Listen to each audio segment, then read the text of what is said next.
All right, all right. So this is what we're gonna do here, folks. We are going to break down the Week 8 matchup, see if there was any previous trades in the past couple weeks, potentially talk about any guys in the trade block, and really, I'm gonna make fun of everybody's team and see how everything's going. So, with that being said, first we're gonna get into the first matchup of Week 8, where we see the Landscapers, the ninth ranked team, taking on Danny Dallas, the eighth ranked team. Now, currently the score is 6-0 because I had the Bills defense go. But with that being said, I really do like my chances this week against Jared. I like this team, man. I just made a huge trade. I really do like the things my team has going for it. I'm very excited with this week. I think I have a lot of advantageous matchups. So with that being said, you know, I got Lamar, I got CD, I got Garrett, I got dudes out here playing football. I mean, I got studs. So I'm gonna be intrigued to see how this game goes against Jared because his RB2 is definitely not Studley. So we'll see how this goes. But I feel pretty good about my current matchup, my current situation. Yeah, I like it. I like it. All right, so we will keep rolling through. So now we're gonna go to Najigba's in Paris versus Team 1600. Now Team 1600 is now in seventh place as we see Najigba's in Paris in second place. And this is gonna be a good matchup. This really is. Now we see little Tua Tunga Vailoa on the team in Paris. Very nice, very swag, very cool. Obviously, you're gonna need A Chain and Kyron Williams back sooner than later if you really want to make a valiant playoff push. But we'll see how that goes sooner than later. Waddle on the bench, have some very good receivers, of course. It is very clear, though, that you do need to fill that second running back spot. It's just unfortunate that you had guys like A-Chain and Kyron Williams go down. But when we go and look at Team 1600, he actually has Jackson Smith and Jigba. And on top of that, has a decent team. Has a pretty decent team. Now, will he start Trevor Lawrence or will he start Jared Goff this week? I'm intrigued to see which. Maybe we see I don't know. I don't think we're going to see a Brian Robinson play this week, but I do like the way the lineup's looking. I mean, hell, if Ramondre Stevens could really get going for you, I think your team would be a lot better. Between him and Calvin Ridley's just been, very up and down and up and down and up and down. So, I mean, maybe Romeo Doubs or if someone goes down on the Seattle Seahawks and Jake Buzz your answer, or even Brian Robinson. I mean, you have some guys on your bench that can really get the job done. So, with that being said, unfortunately, I'm gonna have to take Njigba's in Paris this week. All right, so we keep moving on down the line. We're gonna take on the Social Outcasts versus the Eagles A team. So, obviously, we saw last night, Social Outcasts, you had Mike Evans. He put up a one touchdown performance at the very end of the game. That was pretty big. Dalton Kincaid for the Eagles A team had a pretty good night, I gotta say. Dude played pretty well. So, Kincaid's looking good. Team's looking nice. Now let's take a little deep dive here. All right, all right. So I already see one major issue that jumps off the bat to me, and that's with the Eagles A team. They have Joshua Doubs as the starting quarterback. I just find that as a tough situation to do anything with. I mean, you have Doubs and Russell Wilson. It's not necessarily the easiest mix, but what I will say is you do have a great running back room between Swift, Pollard, Mostert, and then you also have guys on your bench like you have freaking Joe Mixon. And on top of that, you picked up what's it called, McLaughlin, the running back out of Denver, who's played very well since really getting an opportunity there. And then you also have guys like Debo. So I like your team, man. Deontay Johnson just got back. I think you're primed for a playoff push, and honestly, I'm gonna have to go with the Eagles A team this week, taking out the Social Outcasts, just because I there's something about the Eagles A team. It's just speaking to me right now. So that's where I'm at. I think maybe Adam Thielen might actually be a huge play, whereas we see T Higgins just kind of have another 2023 T Higgins game. Just not a fan of him right now. I don't really know what to do with him. So, with that being said, I'm giving it to the Eagles A team. All right. Oh, and just to make sure, just so I can put this out there, Eagles A team is in fifth. The Outcasts are in third. They're both 4-3. Gonna change after this weekend. All right, so now we're gonna move on to Nikki Pancakes versus the Double Champ.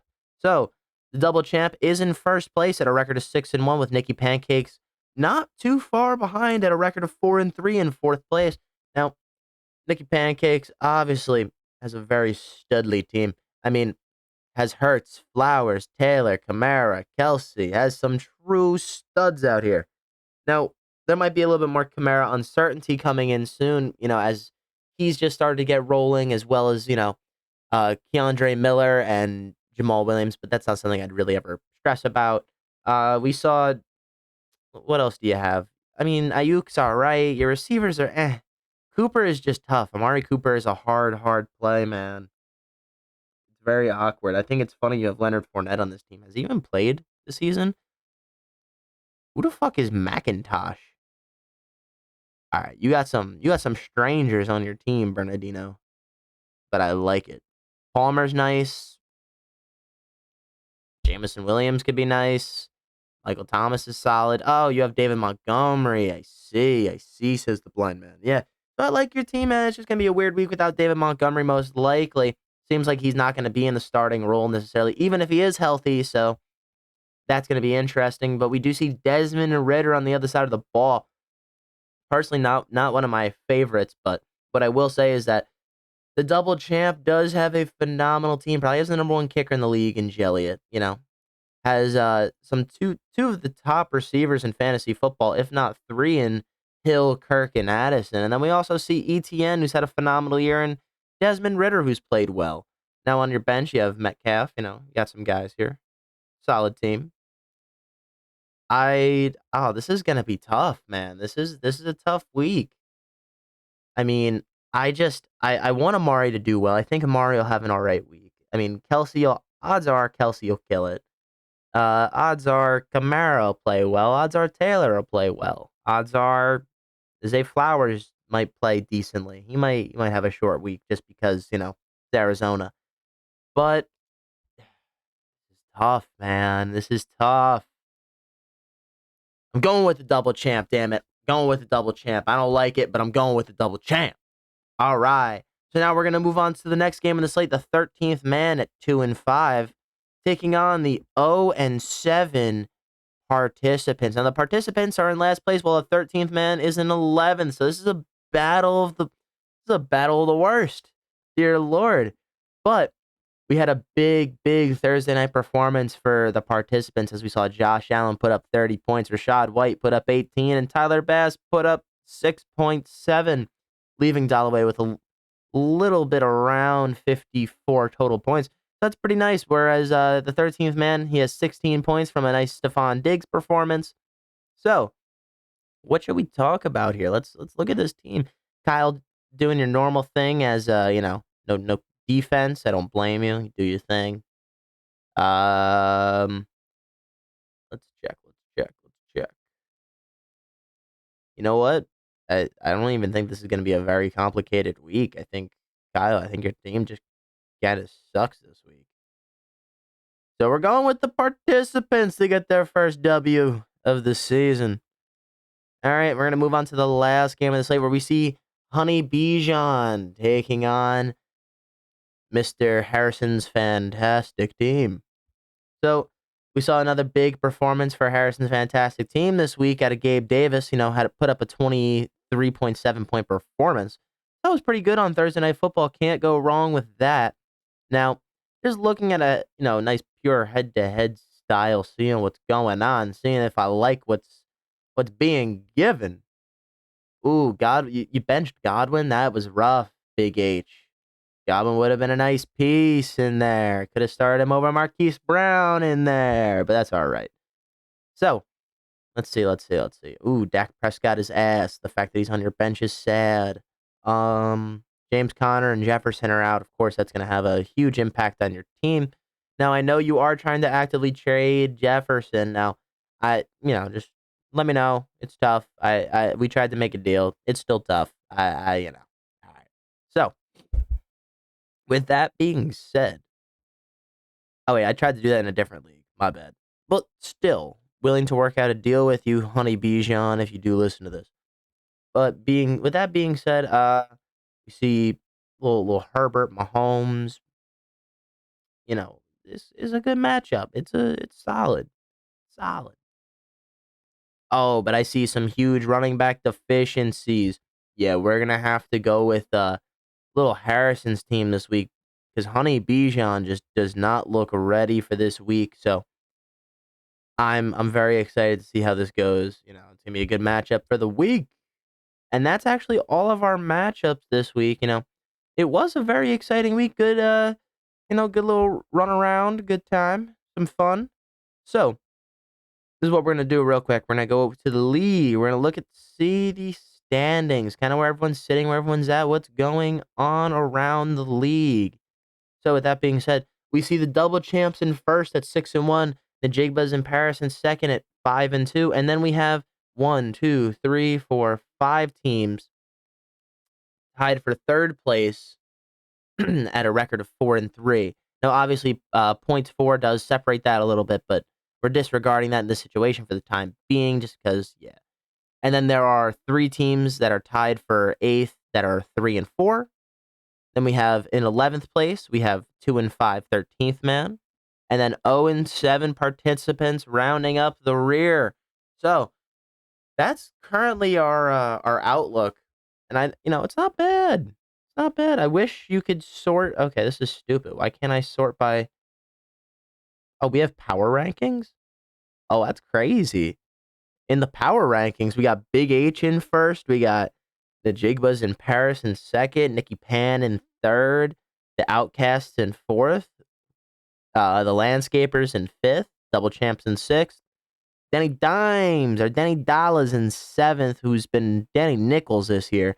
The A team sitting in eighth place, Team 1600 in ninth, the participants in 10th, 13th man in 11th, and then Honey Bijan rounding out the rear. So let's do this real quick. Let's see who's scored the most points for this season. It looks like it's going to be the double champs. Oh, no, it's actually an Jigbas in Paris, putting up a pretty good season.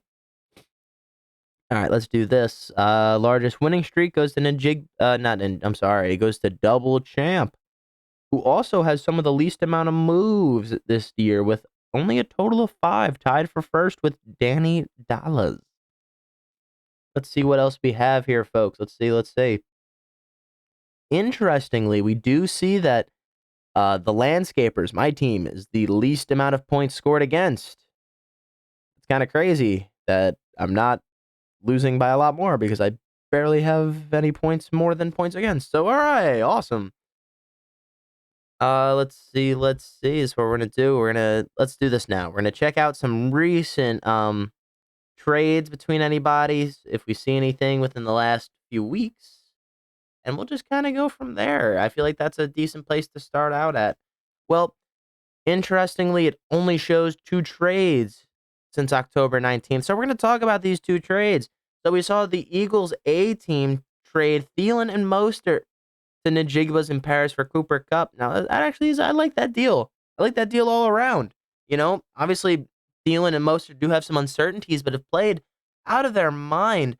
And to get a guy like Cooper Kupp in return, you can't be mad about that. And then actually, I made a trade recently with the participants where we saw the participants traded me, Garrett Wilson, and Isaiah Pacheco for Jerome Ford, Michael Pittman Jr., Christian Watson, and Logan Thomas. Now, I'm very psyched about this trade. I got Isaiah Pacheco. I'm very excited about him. I like him as a player. I like the team. So I think it's going to help a lot. I think we're going to see a big week out of Pacheco in terms of playing the Denver Broncos, the worst rated run defense in the entire league this year as to this point. So I'm very excited about that. Let's see. Do we have anything else crazy going on? Ooh, Dalton Kincaid got picked up recently by the Verona Eagles A team, and that was on the 25th. Good for you. That's a great pickup. Can't blame you there. Very nice pickup and play. All right, all right, all right. Yeah, the rest of this, we'll go with Poop Dollar. 'Cause I don't care. All right, so yeah, that looks like it's going to be most of our fantasy football teams this year. So let's do one more thing before we get out of here. Um, yeah. So I want you guys to respond in the comments. Let's make this interesting. I want to see who you guys think's going to be your biggest riser and faller out of the current standings going into this week. Who do you think in the next 2 weeks is going to be all of a sudden from worst to first or from first to worst? And on top of that, you think anybody's any potential trades going on. If you guys want me to talk about guys that are going to go on the marketplace, guys you're willing to trade, deals that might be happening. If you guys want me to talk about stuff, send me stuff. Send me stuff. Let me know. Let me know what's going on. If you don't like something that's going on, and let me know. Just text me. I make podcasts about the league. Let's have some fun. Let's figure it out. So, with all of that being said, on this very special episode of the Idiots Football Show, I'm Zach. I'm going to wrap it up right here, right now, baby. And with that being said, thank you very much for listening and have a great day.